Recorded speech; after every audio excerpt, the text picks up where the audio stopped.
Mini episode 1473 of the FDH Lounge is brought to you by Sportsology, delivering unconventional columns and webcasts about sports, TV, music, movies, and more. Follow them on the web at sportsology.com. The FDH Lounge. You want to schedule your life around it. A long time ago, on a gloomy, wet Cleveland spring night, two men stand alone amidst the late-night drizzle. Their voices echo across the vacant station parking lot as they debate the merits of the great American radio show that have been missing for far too long. On that night, an idea was born. That idea became the FDH Lounge.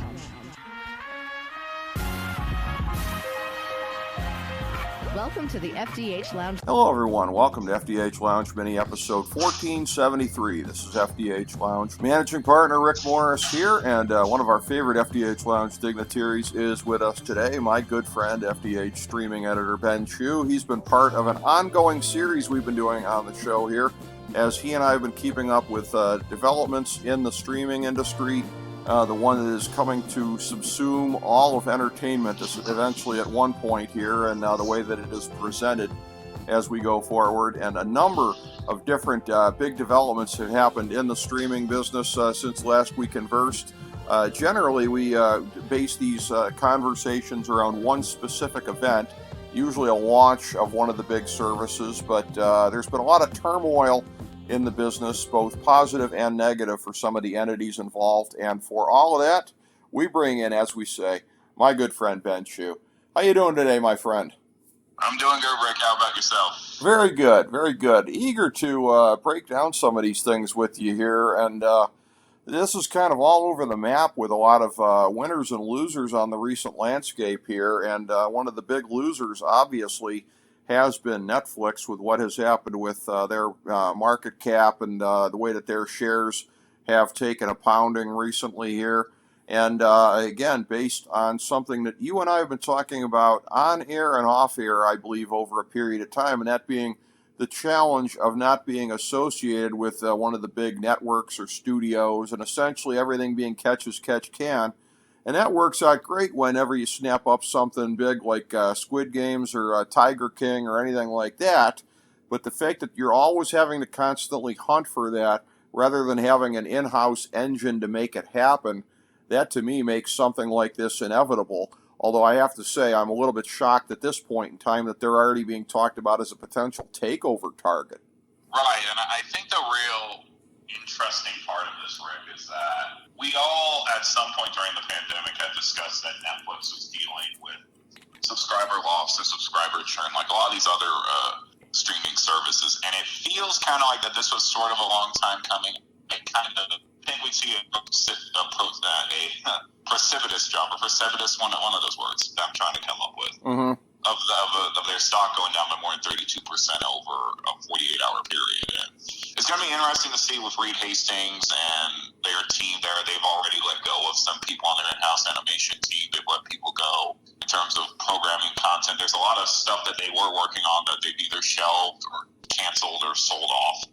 So it's going to be really interesting. I think the major ultimate question for Netflix is that, and I think probably this is the bigger reason why for the subscriber churn that they're facing, is that to keep up with all this original content, they had to spend a lot of money, and they had to put a lot of money towards these sort of projects. And while they had some Oscar buzz and some Golden Globe buzz, nothing really outside of a couple of shows like we've noted, like Bridgerton, Tiger King, Squid Game. There's not really, there's still no real tentpole Netflix show, in my opinion, Rick. And I feel like what's happening with them is that when they've been raising their prices, people are choosing smaller, cheaper services like Hulu and Apple TV Plus just for the same amount of content. And I think if we want to look back on anything, essentially the world really did kind of change when The Office went over the Peacock. And, at the time, Netflix was trying to subside it with the Seinfeld acquisition from Hulu. But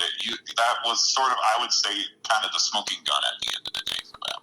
It is very funny, Ben, that as you were saying that, I was reflecting back on that moment, and then also, I know it wasn't the exact same moment in time, but looking back on it, it feels closely together grouped with when Friends went over to HBO Max. That 1-2 punch right there does seem significant. And as you were speaking, I was kind of wondering in my head if we're going to remember that as being the high water mark of Netflix before those things happened.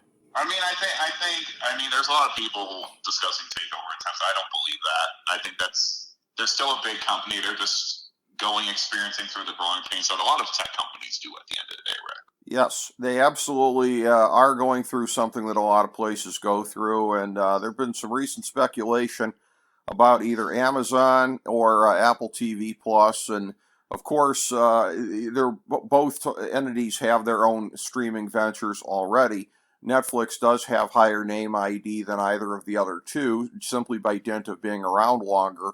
So it's one of those things where there would be a little bit of a dilemma if they were taken over by somebody. Would you want to keep up with your own identity, or just take what you have and call it Netflix? So that presents, I mean, that's not an insurmountable obstacle, and that's not a reason in and of itself not to do something. But it just goes to show you how complicated some of these considerations can be, from the branding on down to everything else.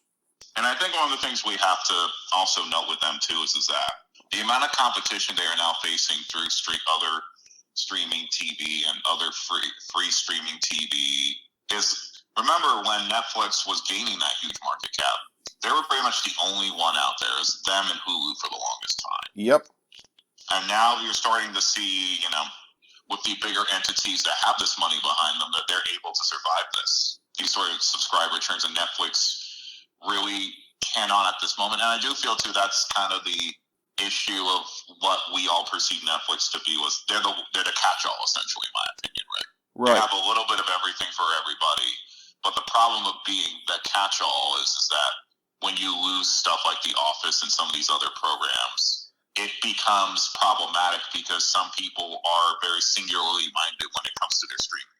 They are, and when you look at what might be a potential remedy here, and this is something that had been being factored in for some time, that we were going to see more of these entities getting into the live sports business, and you're seeing a little bit of it with Hulu being part of the NHL package with Disney, and more so Apple TV Plus having some MLB, and now, of course, the big one in the fall, Amazon Prime with exclusive rights to Thursday night NFL games. Netflix, of course, had long been bandied about as one of the entities maybe to jump in, and there's somebody that under other circumstances you might look at like, okay, well, the Big Ten package for football, and I guess they throw in basketball also too, potentially. That's going to be coming up. You have, on a lesser note, the Pac-12 coming up, etc. Any of these type things here. But now you got to worry about Netflix having the bucks to be able to jump in and do that, because their market cap was changed so rapidly, so quickly. And I think one of the problems too is that Reed Hastings, there was also discussions, I remember at one point, that there was discussions with them in the NBA at some point to put together some sort of live package for the next broadcasting deal. But it seems like, in terms of just general narratives, Rick, that they've been very hesitant to do live sports. And again, I don't know if they're going to have to cash the pony up, because, Apple ponied up a fair amount for the MLB package. What was it? Peacock's getting in on MLB too. Peacock's going to be doing the NHL, and ESPN Plus is showing the NHL. So there's going to be sports that people can go after. The problem is, I think, is that there's just, I don't think Netflix wants to be in the live sports business, because I think by now they probably would have been. Right. And so, among other things too, and like I said, in and of itself, not a reason not to do it, but it may look like desperation if they do an about face here, and if they do have the money to commit to it, it may look like, okay, well, they're changing their tune at a point in time when desperation is setting in, when, quite frankly, it might just be a rational response to changing circumstances. But yeah, in terms of the libraries that are out there for other things as well, and this wasn't one of the major topics we were going to hit tonight, but it is worth mentioning that there continues to be a lot of speculation around AEW and Tony Khan deepening the relationship with Warner Media, although again, with the whole Warner Media change in ownership after the merger, it looks like Discovery has the upper hand in the new ownership there, but of possibly bringing a AEW-related streaming service to HBO Max, somewhat akin to what Peacock has with the WWE Network, at least domestically, in America, and with the rights to Ring of Honor and potentially the domestic rights to New Japan Pro Wrestling being a part of that, because there is that huge AEW New Japan card that is going to be coming to Chicago this summer. So possibly doing some kind of wrestling streaming deal there through HBO Max, and potentially some rumors out there, maybe a weekly Ring of Honor show now that Tony Khan has acquired the exclusive rights to promote that as well. So as far as live programming, that does continue to be, when we speak of the word tentpole, that's the biggest one in broadcast and in streaming, Ben, is live, whatever it may be, as long as it's live. Right, and I think one of the things, too, is that what we're seeing in terms of in the post-pandemic timeline is just the fracturing of all these different networks and everyone acquiring their own little thing, and it feels like live sports is one of still the same bastions of cable and the bastions of everything. But at the end of the day, I think a lot of people now are going to start to push for their streaming service to have sports. And like we're going to see with Amazon doing Thursday Night Football and what Apple TV's already done with baseball, it doesn't necessarily mean, I would say, Rick, that someone's going to change their opinion of Apple TV Plus or Netflix just because they have Major League Baseball. But it doesn't mean at the same point, too, that there's a situation for any organization that wants to tap into live sports to gain a different fan base or to gain people to watch their other pieces of content. That is true. It definitely opens up another avenue for that. And when you talk about live sports and everything here, the big one that is on the horizon, it is being rumored at this point, but again, this does appear to be where there's smoke, there's fire. Apple TV Plus making a deal for NFL Sunday Ticket. And in advance of doing this segment, you and I were talking off air quite a bit. We should have had the mics rolling for that discussion, but about the possibility of rolling in NFL Red Zone, which the rights to that are very likely to be attached to Sunday Ticket, and what might be done there and how that might be packaged in, and what you do with Sunday Ticket itself. And you made the very, very excellent point to me that since NFL Sunday Ticket has been a money loser throughout here, the possibility of it potentially being a loss leader for the larger Apple brand, which if that comes to pass, Ben, that is the mother of all clip and save predictions for you. Yeah. And I mean, the major thing, especially with Apple TV Plus, with first the baseball package, and now, again, that's still not official yet, but there's enough rumor mill that says that's going to happen. It's going to be for $2.5 billion, according to a couple of articles that I've read. And it feels like it's going to be a scenario for Apple TV. They have kind of 2 or 3 different ways I think they could do it. They could either A, make Sunday Ticket free for all for Apple TV subscribers. B, they can charge an add-on service at a cheaper rate than what Sunday Ticket costs, which is a couple $100 a year. Or they could say essentially, well, we'll give you a free national game and we'll give you Red Zone for free. And I think we've discussed this, Rick, already. The NFL is the bastion of sports in America. Right. And if Apple TV gets that at their price point, again, I'm assuming it could go up or the add-on part of the package could be high. That's going to send a lot of people who are on the fence to Apple TV, because the ability to watch your teams in out-of-market games, I would argue, we saw this. We were talking off air, but we saw the subscriber numbers at like 2 million people sign up for Sunday Ticket every year. Yeah. And if you deliver a decent enough price point or number, it doesn't shock me one bit that Apple could definitely gain some subscribers in the short term with this deal.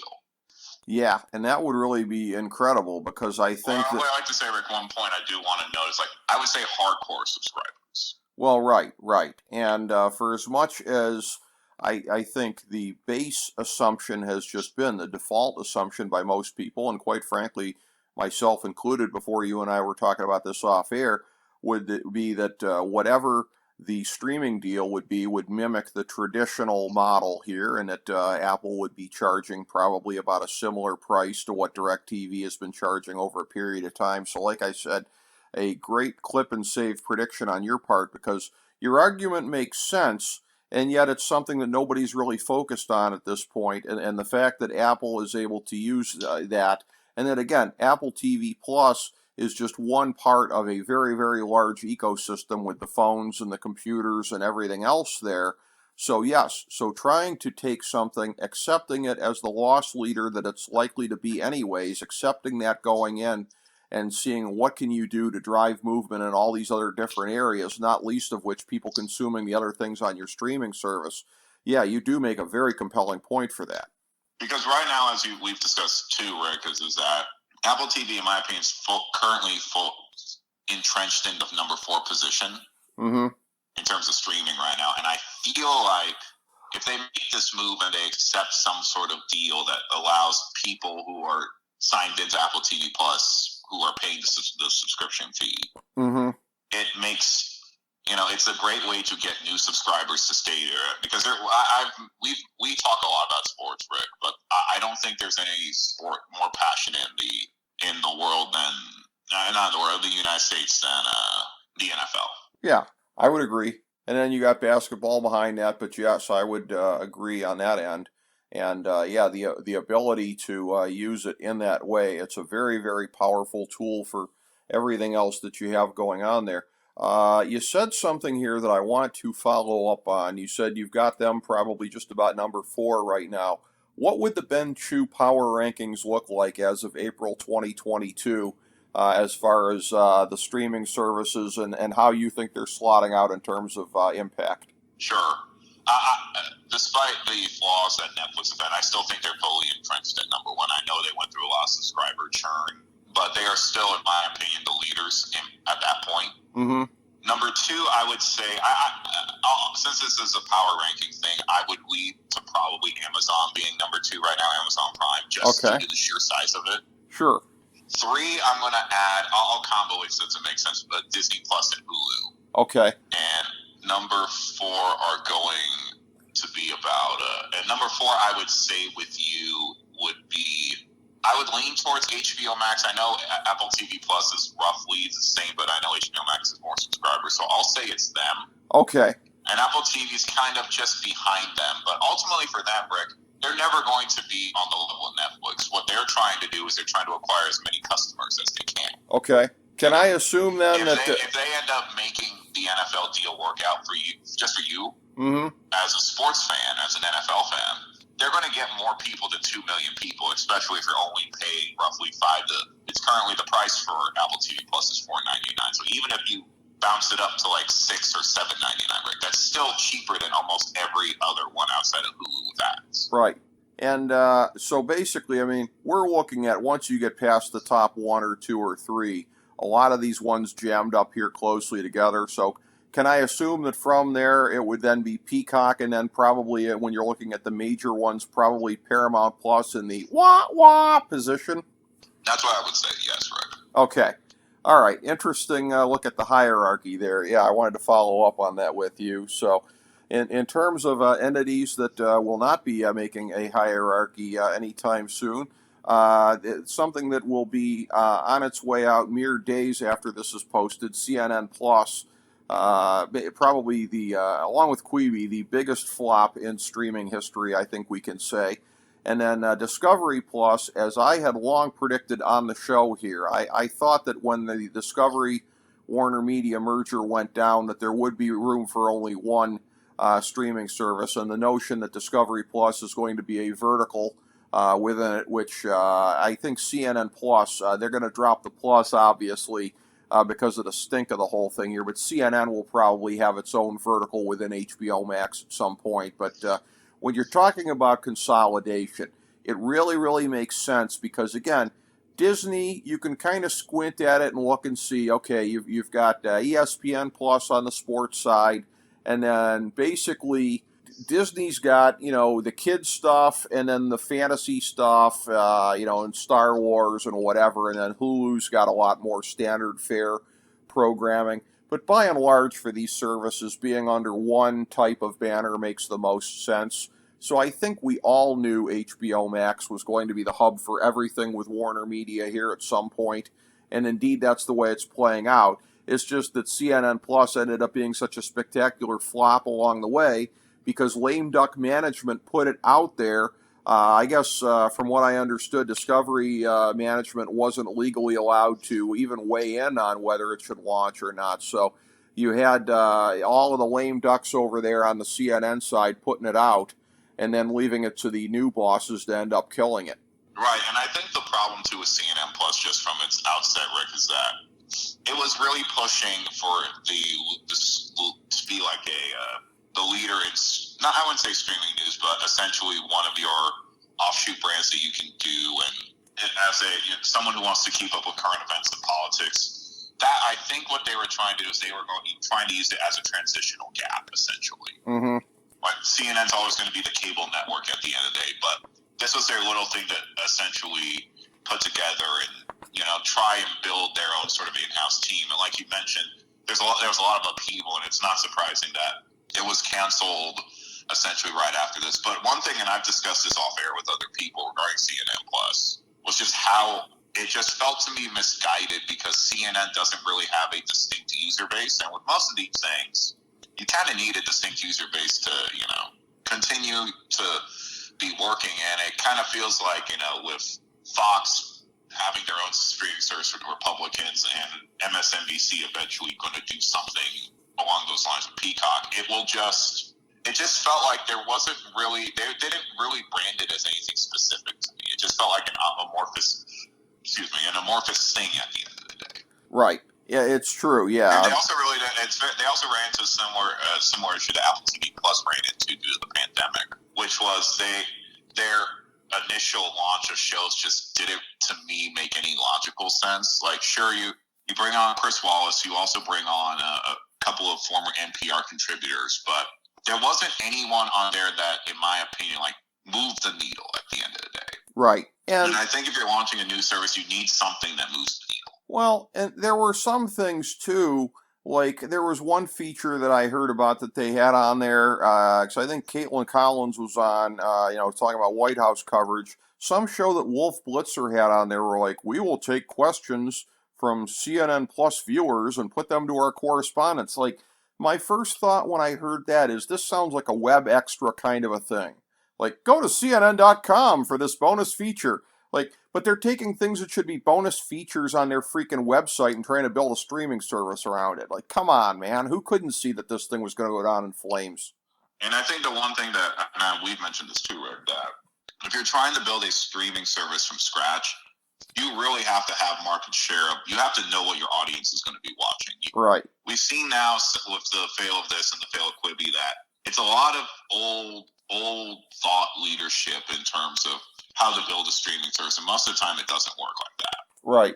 And what's interesting is that we've been going through this over a period of time here, and it seems like just in the early days of the pandemic, that's when we had some of these ones launching here, right around plus or minus that time, the beginning of the pandemic. Peacock, HBO Max, some of these ones here. Subsequently, Paramount Plus, which was the rebranded CBS All Access with some other stuff tacked onto it. And it's one of these things where, particularly, again, with the consolidation with the Discovery Warner Media merger here, I wonder if it's going to be some time before we may see another big launch out there, particularly with something like Netflix looming as a potential takeover. And that's the thing where, again, not to say that it's going to happen today, tomorrow, next week, whatever, but, if you were some other entity out there, and I can't even think of too many big media entities out there that are due to launch another one of these ones here, because unless you think that what's left domestically of Fox, that, they might outgrow the free service they have, Tubi, and maybe want to do their own kind of a service. But one would think that any kind of bigger media venture out there like that, one would think that they would probably be looking to put in a bid for Netflix before starting their own thing, when you look at what the startup costs are and everything else like that. So I'm wondering if it's not going to be quite some time in this country before we see